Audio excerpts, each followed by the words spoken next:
I would be that person that would go into a room and be a bit of a social butterfly, but in the inside I was dying. I just didn't have any mates, somebody that I could call up on or somebody to check in on me.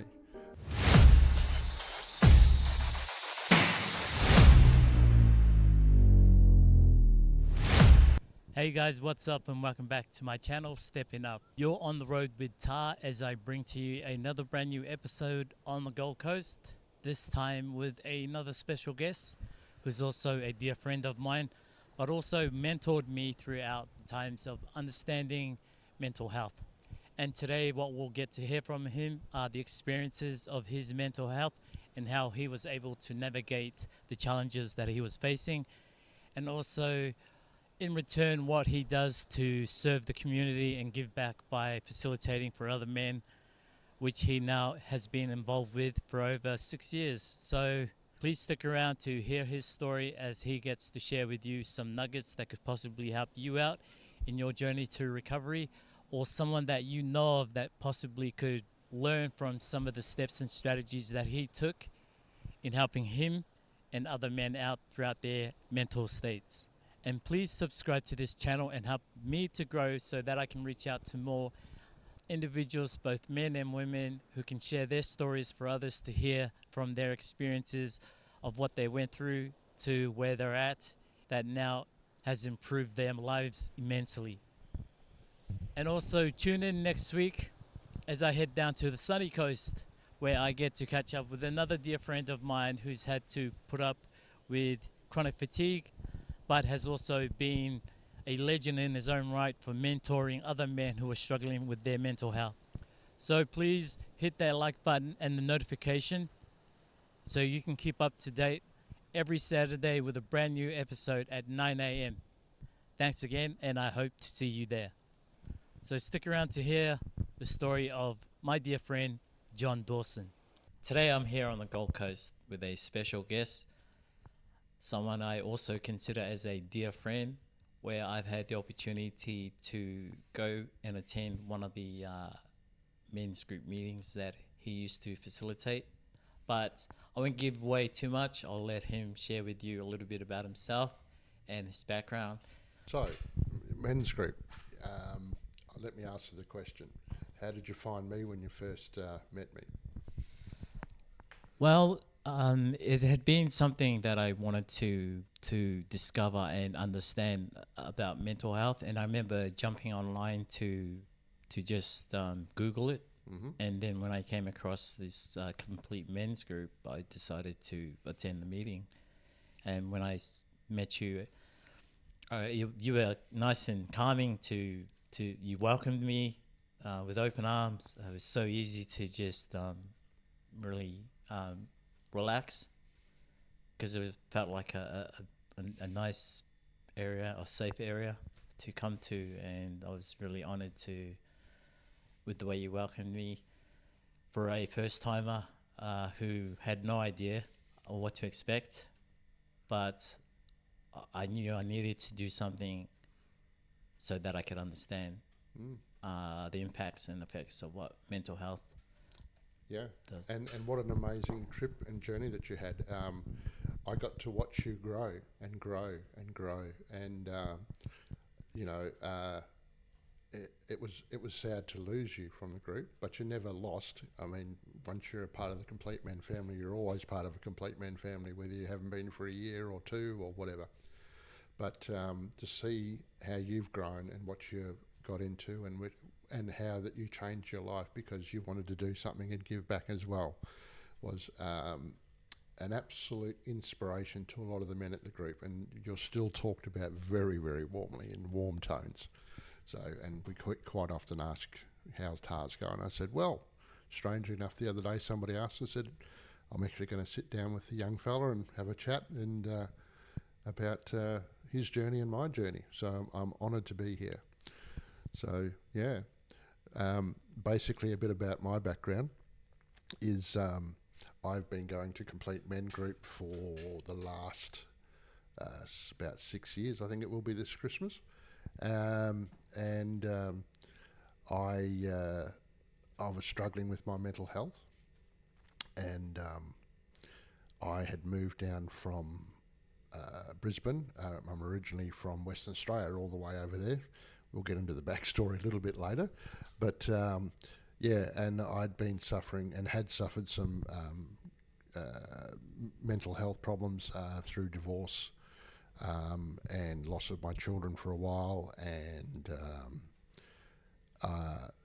and being diagnosed not suffering from clinical depression, and I found it very hard to make friends and to socialise with people. I would be that person that would go into a room and be a bit of a social butterfly, but in the inside I was dying.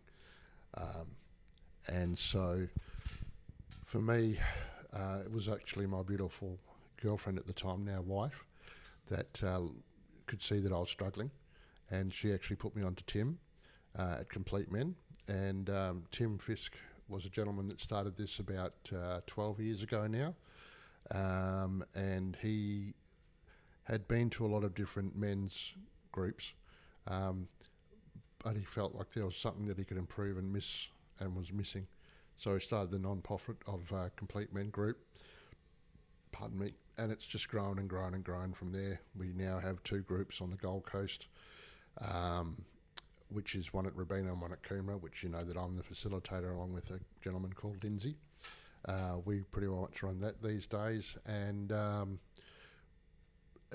yeah, it's become an absolute gone from strength to strength. When I was asked to take over, it was just after COVID, and the guys that had been running it for a couple of years then were just tired and whatever, and so I'd been going for only about two and a half years back then, and I was like, there was nobody else to run it, and so I was Johnny on the spot, and I reluctantly volunteered. And I look back now and it was one of the best things I did. And so the group's grown from strength to strength. We are regularly getting about 20 to 25 blokes a week. Sometimes if we all turned up at the same time, we would struggle to fit us in where we are. So it's grown from strength to strength to strength. Oh wow, that's amazing to hear. And I do recall some of the sessions that I sat on, and when it did get too full, and we had to actually divide the class at one stage. Yep, absolutely, and that's a regular occurrence now. There's just not enough time for check-in. So yeah, I did some training with Tim and facilitate the Robina group for a little while as well as learning at the Coomera group. And one of the great things and one of the great lessons that I learned was, and I'm going to use the F word, was you have permission to fuck up. And it was probably the best thing. And Tim used to say, is it okay if John fucks up tonight? And everybody, to a man, put their hand up and went, yep, that's perfectly okay. And we still do that today. When a new man takes on a role or whatever, we give him permission to fuck up. So I actually appreciate that, because I needed a refresher, and that'll be something I'll be using in the next few episodes of the podcast, mate. So thank you for that. So before we continue on, and with everything that happened to you, like, I think the unsung heroes like your wife, who were able to do the research, such things like what she did for you should be acknowledged as well. And I think that some of the women could possibly learn from, the simple, well, it wasn't simple, there would have been a lot of work put into it. Because we had been in a relationship for about, at that stage, about 6 years. And I was bouncing around. I spent some time before I met her, and at the end of my marriage, towards the end of my marriage, I spent about 3 months in a psychiatric hospital, trying to get my head straight and doing different courses and bits and pieces, and that was good while I was there. But then coming out of that, it was like trying to learn how to fly again, and it can be very taxing on the women. And in the families, because it's not an understood thing about depression and problems like that, and it can get to that very abrasive, reacting to each other instead of responding and taking time to do stuff.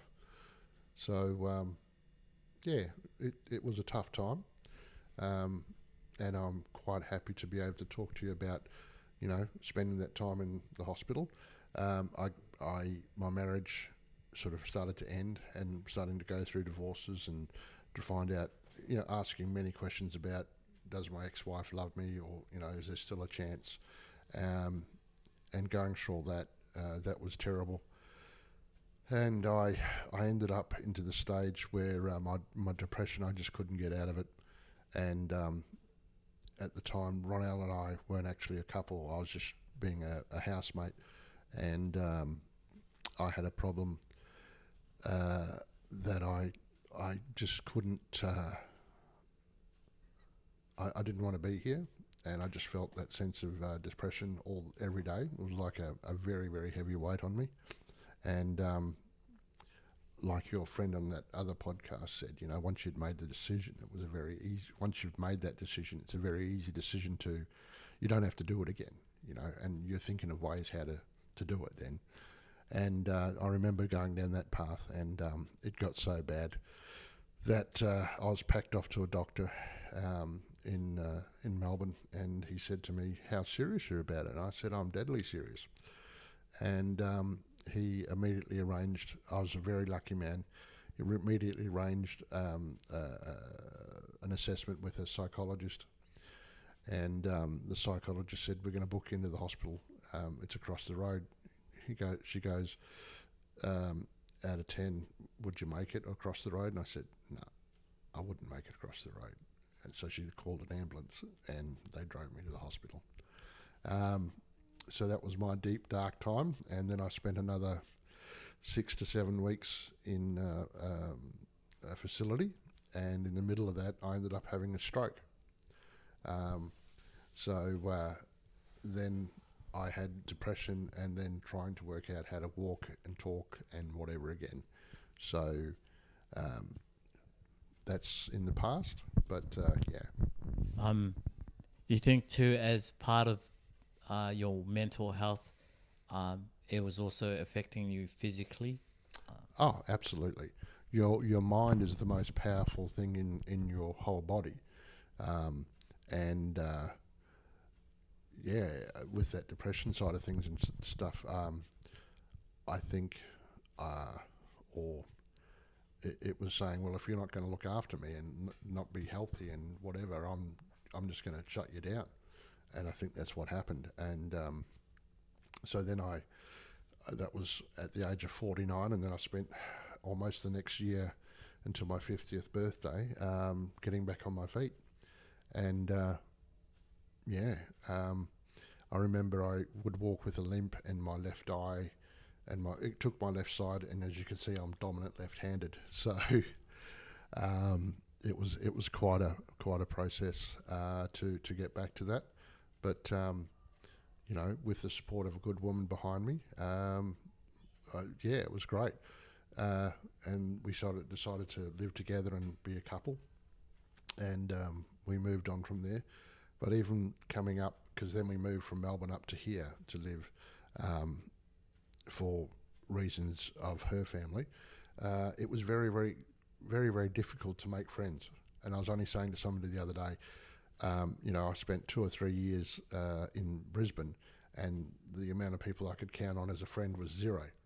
I had my work colleagues and things like that, which I got on okay with. I wasn't so depressed, but it was like I just didn't have any mates, somebody that I could call up on, and or somebody to check in on me. All of my friends and mates were either in Melbourne or back in Western Australia. So, yeah. Well,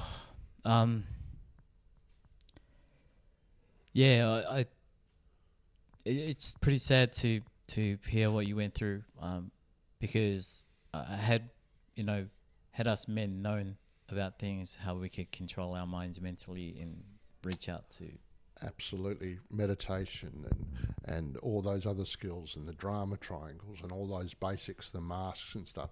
And of course, that's what Complete Men does for us. I mean, it teaches us and gives us tools to be able to use on a everyday basis. Um, and we're always coming up with new processes and bits and pieces for men's group. It's got to the stage where we actually have a lineup of people wanting to do processes.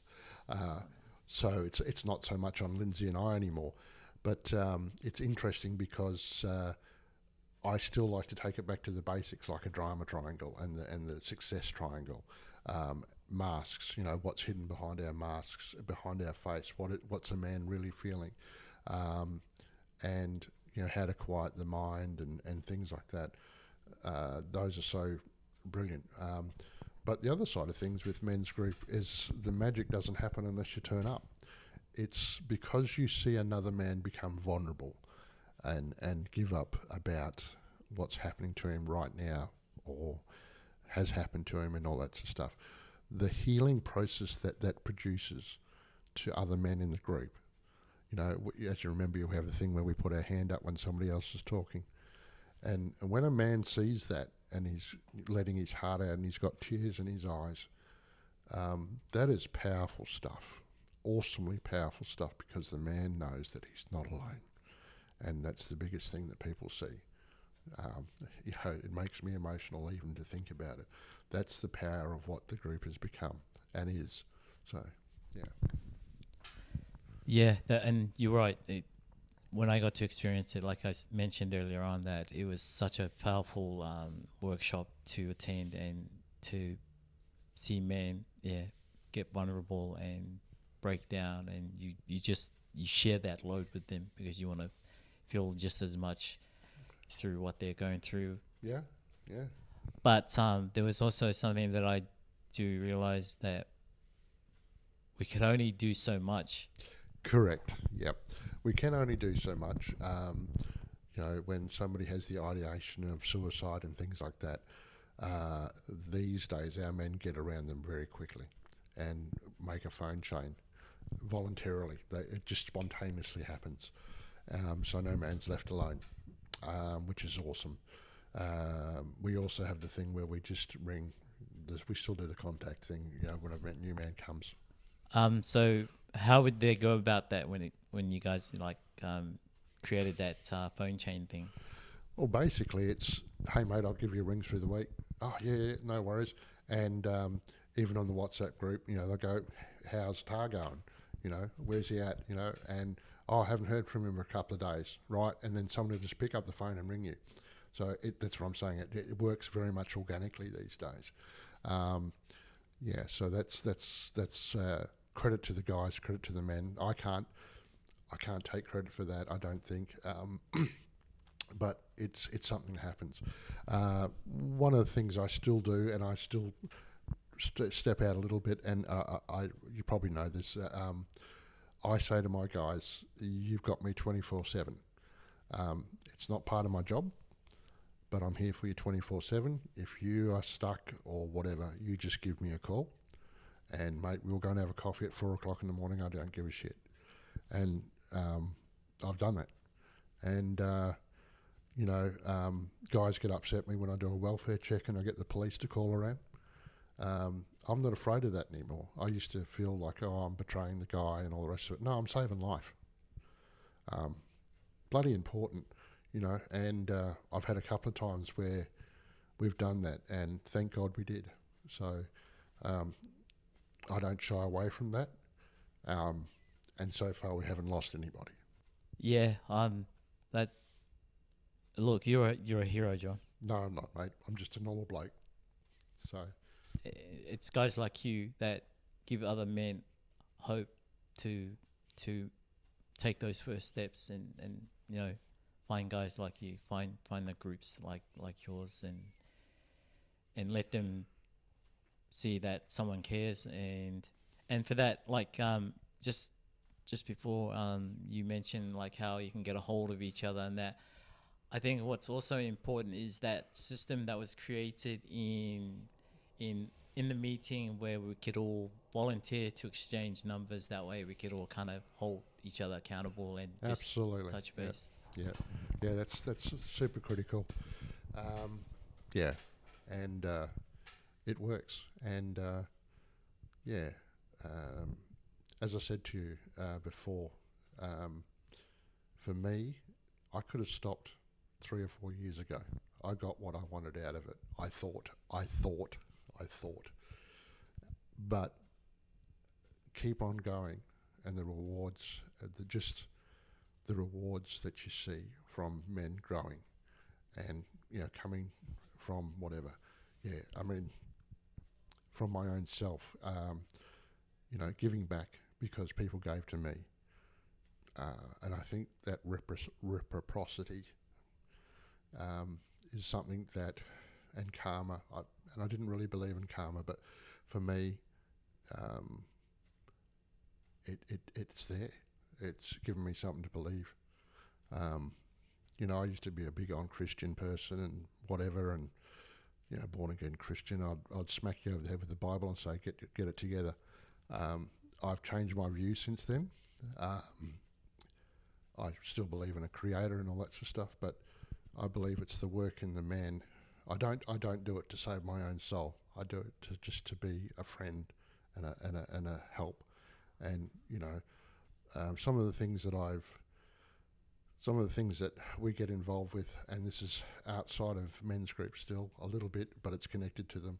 I've helped guys in court cases, going through and navigating that for them.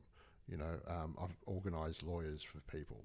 I've helped, and this is not to give me a big name or anything. I'm not saying that for them, but it's the things that I can see that guys are going to fall through the cracks because we're not all been blessed with a good background and whatever, and understanding and the common sense to do things. And a lot of people are just angry at the world when they come in sometimes, and it's just to take them in hand and show them that there's a better way. You don't have to use violence or coercion or anything like that. And I had a man talk to me the other day, and he'd had a DV put on him and all that sort of stuff a year or so ago, and I'd helped him navigate his way through that. And he was talking to his ex-partner about some stuff, and he said, John, I found myself, I was using coercive techniques. And he goes, I stopped because I realised from what you guys have taught me, I can't do that. He goes, and I stopped, and I said, what did you do? And he said, I just said to my partner, I'm sorry, I'm going to end this phone call because I'm not treating you right. And he put the phone down, and she rang him a couple of days later and said, I can't believe that you did that, but thank you. So, yeah. So that's pretty awesome. Yeah, absolutely, and I mean, to hear stories such as that too is because of complete men's group. Yeah. So it goes to show you how powerful this complete men's group has been for so many men, and gave me goosebumps just hearing that. For someone to change over time with your help too as well, guiding him through it. And it's not just my help, it's the group dynamics. Absolutely. It's the group dynamic. It's other men seeing how other men should behave or do behave, and men calling men out on shit that they shouldn't be doing. As one guy goes, skull fuckery. He goes, that's skull fuckery, mate. And it's funny but so it's calling each other out. And as you know, when a new guy comes, we don't throw him in the deep end. We let him tell his story in a separate room, and that still works. That still works really well. The biggest thing about being vulnerable, guys, is, and I went through it as well, and we have and I'll tell you some other stories in a minute. But the biggest thing is on the first night, if you give us all your dirty laundry and whatever, and even though you're hearing some pretty deep stuff with the guys that have been there for a while, Your human brain tells yourself that these guys must think I'm absolutely nuts. So you don't want to come back because you feel like you've overexposed yourself. And I'm telling you now, it happens. And we advise the guys, just give us a little bit, just open the door a little bit and a little bit. And when you feel comfortable and when you trust the guys in the group, then go for it. Yeah. And I think that's one of the things. Look, there's a lot of great men's work being done on the coast at the moment. There's Men's Walk and Talk. There's Complete Men. There's the Mankind Project. There's a lot out there. Part of what we are here with Complete Men, and what you'll see coming up this year, hopefully, or early next year, is we're going to run a Men's Work Week, either to coincide with Mental Health Week or Men's Mental Health Week. And we're not about saying that we're the best and ours is the only way and all that sort of stuff. Some guys want the rah, rah, rah. Some guys, want something different. And, some guys just want to walk around the lake with quite a few guys. I did that myself. I did the 2 groups for a long, long time. But I just run out of time these days. So the thing is, there is becoming a lot of different groups out here. And men's group, our Complete Men's Group, is not the one and only to say that, we're the best in the thing. We offer we offer our way, and the other groups offer another way, and we support the other groups. And we'll publicly say, or even recommend to guys if they don't feel like they're fitting in, why don't you try the Mankind Project, or why don't you try this? So, yeah. Yeah, that's amazing. And I didn't realize how much more these men's groups were popping up on the coast, because at one stage there wasn't that many. And Yeah. Which is great to hear that there are a few more groups popping up, which is good. But my question is it being accessible for men to find these places as such? Well, I mean, we've got our Complete Men thing, the Facebook page. We do have brochures and bits and pieces, but a lot of ours is word of mouth. We have become into the position through Tim's work that we'll get people that are court ordered to come to us through the courts as well. Some guys are just there to get the piece of paper to say that they've done some courses and bugger off. But we've got a lot of guys that have stayed and are now stepping up into different roles because, and that's pretty awesome. So we've got a little recognition through the courts when a guy needs, a recommendation or whatever. And I've sat in on mediation sessions with guys because, just to help them, because they, and I don't speak all that well myself, but just to be able to put the logic behind it, take the emotion. I say, dude, take the emotion out of this. What you're saying means nothing. All they're hearing is anger. And I'll say that in front of them with the other people across the table. And I'm no lawyer or anything like that, and I don't propose to be. But, sometimes guys can't help themselves because that's that's their base thing, when they're triggered. And we've done things on triggering just recently in our group. When you become triggered about something, like injustices, what you think is an injustice, and you live in that field all your life, you can be triggered by so many different things, and you just got to take the heat out of some of those situations and stuff. So. Yeah, absolutely. And for me, I'm always learning something new. Like for each podcast I get to learn something new, because even for me, like I have trouble too trying to talk about stuff that I try to get out of my guest, and it's a learning curve for me to process it all as well when I'm trying to speak to guys like yourself and others before me. And Trust me, Tar, if you would have seen me 6 years ago, and I did, which is unfortunately it's been taken down, but I did a thing called Complete Men TV, and mate, I was umming and I was ahhing and I was injustice and I'm being picked on and persecuted and all that sort of stuff, and everything was, the world's happening to me, and it's not right, and I'm being, I couldn't get to the dole and blah, blah, blah. And I think to myself now, I did catch myself on it. I did have a copy of it, but I lost it. But I can't believe the person that I am today. It's like, who was that guy? I was a victim. I was walking around and I had a big V or loser on my head. I was being a victim every goddamn day. And today, I'm not. Today, every day is a beautiful day. I wake up and I work hard every day. In this job that I do now, I work really hard. But even at this age, I haven't felt this fit and this well. I feel alive, and it's great.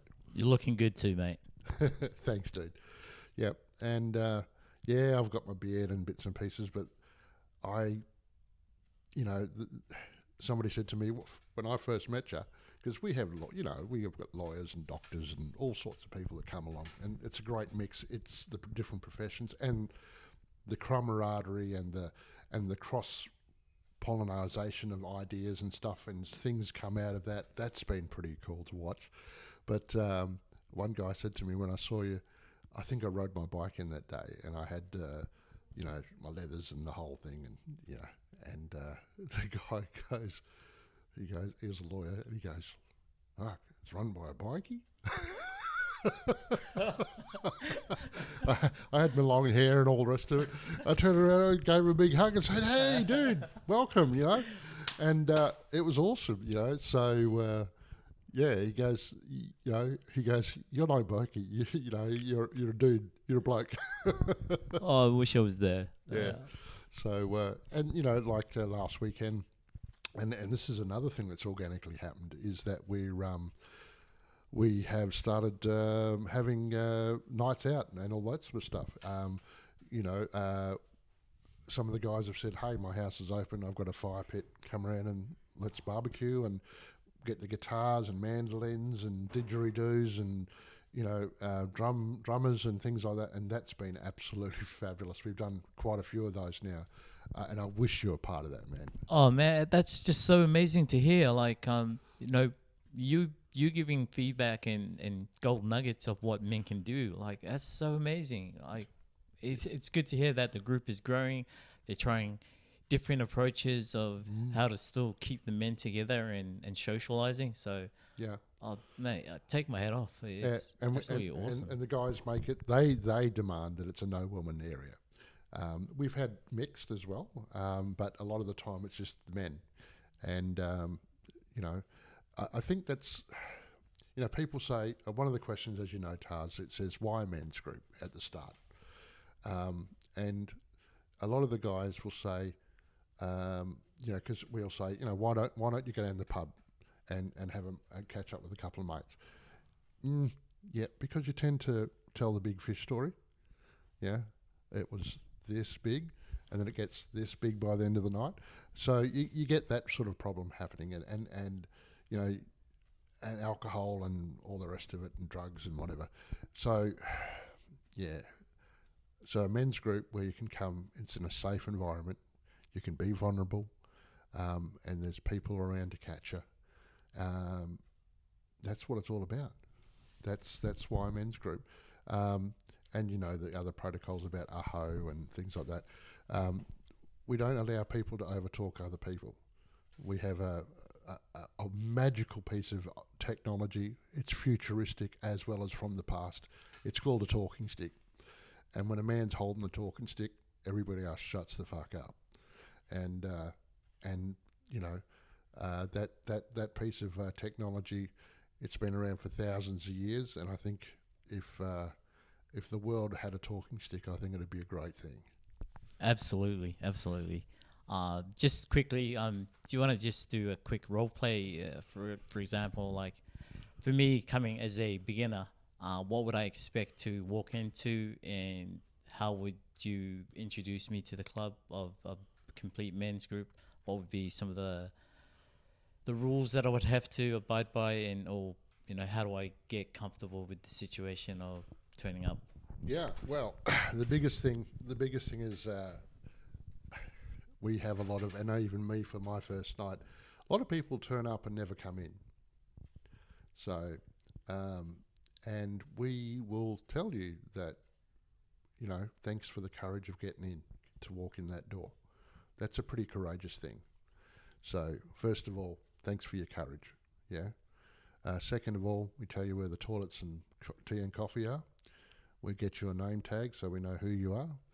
And somebody will take you. There'll be a couple of guys that'll be around and they'll take you on board and just start to ask you some questions about what you do, where you come from, and just to make you feel comfortable. And we'll introduce you to the guys, and the guys will usually go, "Oh, another person, blah, blah, blah," and they'll have a laugh and a joke and, whatever. And usually that will get the guy into a pretty relaxed state most of the times, because then he'll fire back something and whatever. We've got a couple of cards there, like, I won't reuse their names, but you know who I'm talking about, that'll love to have a joke and a laugh. And so they get you pretty comfortable, and they'll put their hand out to have a handshake. And as you know, we do handshakes, but they'll probably pull you in for a hug, which is another sort of a confronting thing for a bloke. But they sort of understand that other men walk through the door and they get a hug as well. So that's pretty cool. And then we'll go into the room after you've had a tea or a coffee or whatever, and we get settled, and we talk about why a men's group. We talk about why a circle, because we sit in a circle. And can you remember why we sit in a circle, Taz? It was to do with the old ways of what the men were like. I can't remember. Sitting around a fire. Sitting around the fire, and this would be the only moment when everyone would kind of congregate, and you've got each other's back. And that's look, I appreciate the refresher, because that's all right. You've got each other's back because you can see through the other man's back. So it's a metaphorical thing, and also a circle is one of the strongest structures in the world in things. So that's the other thing. So why a circle? So we go through that, and then we have a set of 12 protocols that we go through, and we talk about non-disclosure of information that's there and sharing. And we talk about feedback and advice and all those sorts of things, and allowing the facilitator to facilitate, and turning off all our distractions like phones and all the rest of it, not coming there under any influence of any alcohol and drugs and whatever. A sad story for us, sad and good, because it showed the group's resolve. We had a man come one night, and he'd been coming for a long period of time, and he was doing okay. He was struggling, but he was doing okay.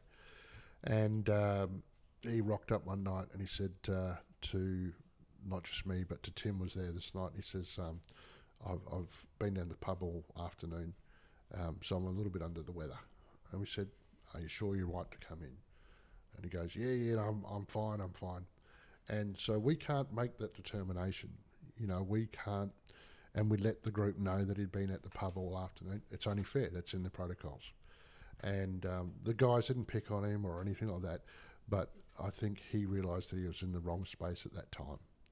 And he did come back a few times, but I think he's moved on to a different group for him, which is a bit more, I think it was more in the lines of the 12-step programs, the Alcoholic Anonymous things. So I believe he's doing okay. But and that's what I was saying. And I'm glad that he got the support and help that he needed. And we didn't shame him, we didn't maim him or anything like that. But yeah, we held up true to what the men expected. So yeah.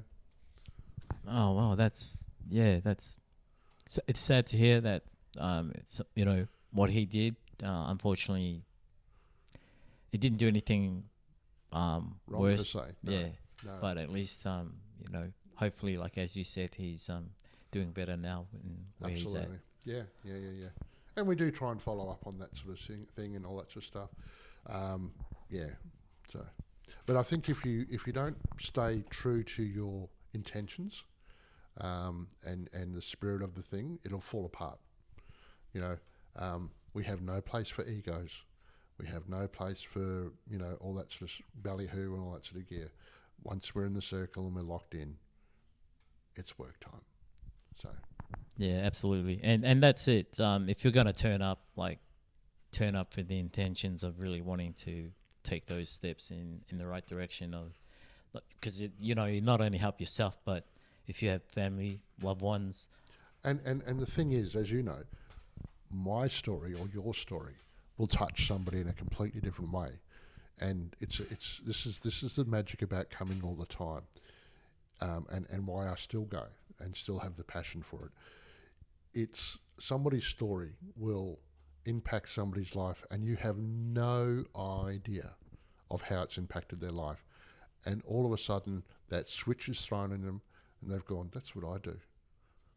That's it, because he'll be sitting there halfway through the story, goes, "Yeah, that guy's a prick of a bloke, whatever," and then he'll hear a nugget drop, and he'll go, "That's me.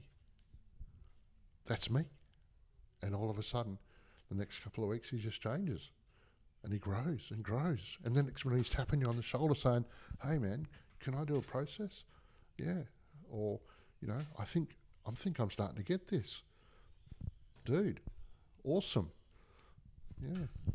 Yeah, that is that. Well, it's like I said, it's really invigorating to just hear all these good stories coming through of men actually taking those steps to transform their own lives in for the better. And Yeah. as Yeah. Yeah. I'm living proof of it.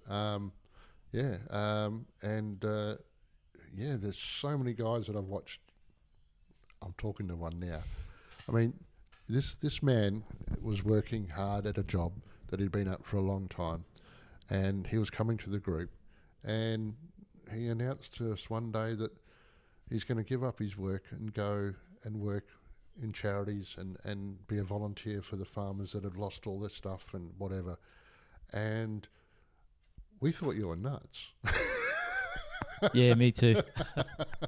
But true to your conviction, man, you did it. You did it, and you've grown, and then now you're doing this, and you know, it's funny how the world works, and it's bloody awesome to see you. Thank you, I appreciate that. And hey, look, it was to me, it's gone full circle. But I also look forward to catching up with some of the other members if I, get the Yeah. opportunity to do so, especially with Tim. Yep. That's a definite must down the track. I look forward to catching up with him. Yep. But other than that, yeah, I'm just grateful for the opportunity to have this podcast with you. Yeah. And Likewise, mate. because I know that the stories that I'll get to share on these podcasts can actually help make a difference, as it has with like Complete Men's Group, where you get to watch the guys grow and change from being a quiet peanut to like you can't shut them up. Yeah. Yeah. So that's Absolutely. amazing. And to me, like I just thought that it's some way that I'd like to pay it back forward too with doing a podcast. Absolutely, mate. And it's bloody awesome of you, man. Absolutely awesome. And you know you're welcome back anytime. And even if you do get a chance and you're around on a Thursday night, mate, drop in, because you'll notice a lot of new faces, but a lot of guys will go, "What the hell's Tar doing now?" Because you're a bit of a unique unit, and yeah, it's awesome. Before you just had some on the back end a few stories that you wanted to share with us. So if you want to, So about my history as a kid, I grew up in my father was from Northern Ireland, and my mum was born in Australia but was in a Dutch Cornish origin, and both of my grandpas were carpenters. One was on the railways, and the other one was a shipbuilder and wharfie thing. And anyway, my dad was I used to call him a little angry Irishman, and a redhead Irishman. He was called Blue in the army. And my mum was a beautiful lady, and I'm the youngest of, where am I? 7 that survived. And so I was the little guy, and my age is now 57. And so I grew up as the youngest. I was told that I was favouritism and all that sort of stuff.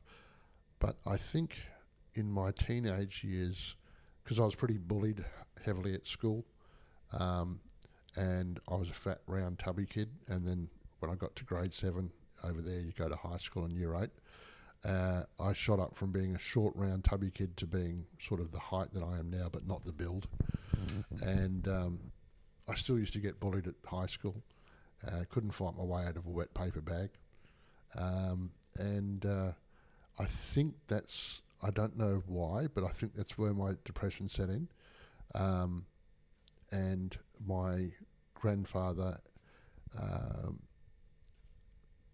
committed suicide, and my father kind of took his own life. So, and years ago when I was diagnosed, they said that it's probably I didn't realise that depression can actually be a genetic thing. Yeah, so what their words were, that I have a predisposition to depression. So, interesting, isn't it? So, growing up, I would isolate myself quite a lot. Although I think I said to you earlier that I had a lot of friends and whatever, I'd be a butterfly in a room. I could never, and I had mates, but it wasn't until I was in my early 20s that I had really close mates. Oh, I got mates that I still had from grade 1 and 2, and that would be the only people I'd social with. I wouldn't go outside that. I found being in sport and sporting groups I couldn't really handle. Birthdays and Easters and Christmas for me were a time of sadness. I just didn't like them. Because everybody was jolly and all the rest of it, and I couldn't do jolly. So, and I found that got worse and worse as I got older. And then when I met my wife, because I moved from Geraldton, Western Australia to Melbourne, even though I'd been in rock bands and stuff back in Geraldton and things, as a front man, but I used to get very, very ill before I went on stage, and I'd do that, and then I'd get off and I'd talk to nobody. So that's what I was saying about use what you've got. So I didn't recognise the pattern of depression back then and medications and stuff.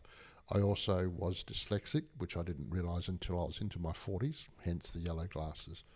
I couldn't read and do very well at school. I loved sciences and things like that, but academically I was shit. And I had what they now term dyspraxia, so my coordination was all over the place. If you were to throw a ball at me back then, it would hit my face. I'd put my hands out to catch it and I would just hit my face. So sports were shocking. So so I was dealing with that, but I wasn't consciously dealing with it. I didn't understand any of it. I just thought, I felt like I was bright, but I couldn't do any of those things that I used to dream about doing.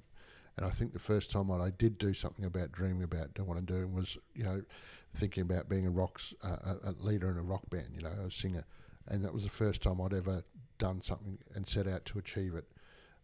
But those things were very far and few between. And I think my daughter asked me the other day, she goes, "Dad, how many jobs have you had since you started?" And I started when I was 9 in my dad's shop, just helping out on weekends.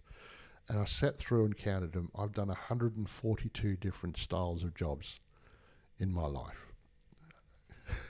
Oh, wow. That's a lot. Yeah, that's a lot. Because I'd get bored. I'd achieve the top of whatever, if it was in sales and stuff like that sometimes, because I spent most of my life in sales, whether in radio and media or retail. I spent a lot of time in retail, but I also had some stints out in the mines and things like that as well, which I enjoyed. But yeah, I look at what I do now, my current work, which is, sort of just being able to be a dog's body and do anything, put my hand into anything. And I think those jobs have given me all that experience, and I didn't know it.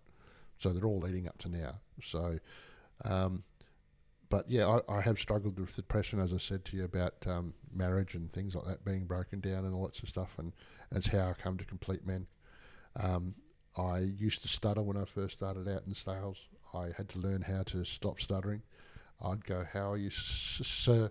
It was very, very bad. And a mentor of mine who's up here on the coast. I don't even know if he's still alive, but a guy called Greg Rees.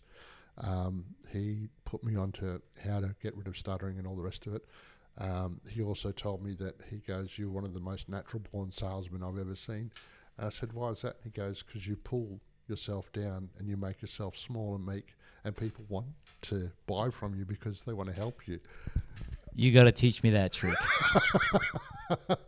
Well, it's not a trick. It was the way that I was. I didn't believe in myself for a long, long time, Taz. And it's only the last 10 or 15 years that belief has grown in me, and I believe that you can change. If you look back at that time, do you think you were aware of that moment when you were feeling the depression, or did you still only discover that later on in the future? I Nobody would put a name on it back then. I just felt mongreled and all the rest of it, and it's interesting because even when I was in hospital, my wife's family, who I love, my first wife's family, who I'm still in contact with and stuff, they would come and they go, "We can't understand what's happening to you. We don't have depression in our culture." I've heard that of other cultures that we don't have Cook Islanders and things like that, and yet I've got family that are Cook Islanders and Kiwis and all the rest of it, Maoris and whatever. Their culture, they don't talk about it, yet it's affecting them now, and I'm thinking, what the hell's going wrong? Where's it? And I used to go down those deep dark rabbit holes and go, well, why is it happening? Why is and look, there's so much media and conjecture and whatever out there, but I think if you're not living with intentionality and you're not living your dream and you're not happy in where you are, change it. Yeah, change it. Change your thinking. Change your future. That's one of the mottos I live by. Change your thinking up here, and you'll change your future. And it's almost an oxymoron, but so yeah. If one had to go and change it, what would be one simple step they could? Stop being a victim. Stop living in victim mentality. Go and have a look at the victim triangle and the success triangle. Lots of information out there on the internet about those. That's one of the most amazing pieces of tools that you can carry. It's a bit hard to see sometimes when you're in the depression, but if you read it and understand it and take it on board enough, you'll understand that sometimes the people that are your supposed friends are actually your persecutors. They're holding you back because they don't want to see you succeed. And that was one of the biggest and hardest lessons I had to learn. People that I thought that loved me and all the rest of it, now they won't even speak to me because I've moved above them. And they're still there, still persecuting other people. So, yeah. Well, it's good for you that you've leveled up and you're in a better place, which is great to see, because it's also great to see you today too and allowing me this opportunity. So I'm pretty grateful for that. If you could go back to that, on what you know now, to that person in that state of mind, what would you tell yourself if you had the opportunity to do that?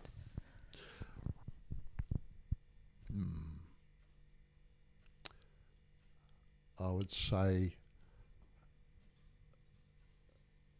you know what? Probably controversial. I would say I wouldn't say anything to him, because for me, I wouldn't be the man that I am today without those experiences. Yeah. And the people that I've met, like yourself and Tim's and all that sort of stuff in the world, I can't live in what ifs. I used to live in what ifs, but my father used to have a saying: "If your aunt had balls, she'd be your uncle." So if is not really a thing. If I could go back, I wouldn't change a thing, because that's who I am today. If you could give one advice to anyone that's listening, what would that be? Believe in yourself. because in the beginnings, that's all you've got. And that seed you need to plant in your brain first. Believe in, step by step, day by day. Start to have self-belief. It's not easy. I'm not saying that it's easy. Plant that seed. Get around people that have and are experience that type of thing. Get around positive people and let that seed grow. Nurture it. Nurture yourself. If don't try and burn the candle at two ends. Partying and whatever, and no, just you need to. We don't have enough history and philosophy and education in those sorts of subjects anymore. That's just, what do you want to know about history? History will tell you a lot about your future. There's plenty of people that have made mistakes, and it's okay to make mistakes. Because the more mistakes you make, the closer you get to your goal. So, that's awesome. So, look, before we wrap this up, if you've got anything else you would like to share, and also then how they can get in contact with Complete Men's Group, I'll also put down the details in the description below. But yeah, well, Complete Men. If you just go on to either the Facebook or our webpage, just completemen.com or the Complete Men Group, and that'll get you there. .com.au, I think it is. And we're on most of the socials these days, I think, from memory.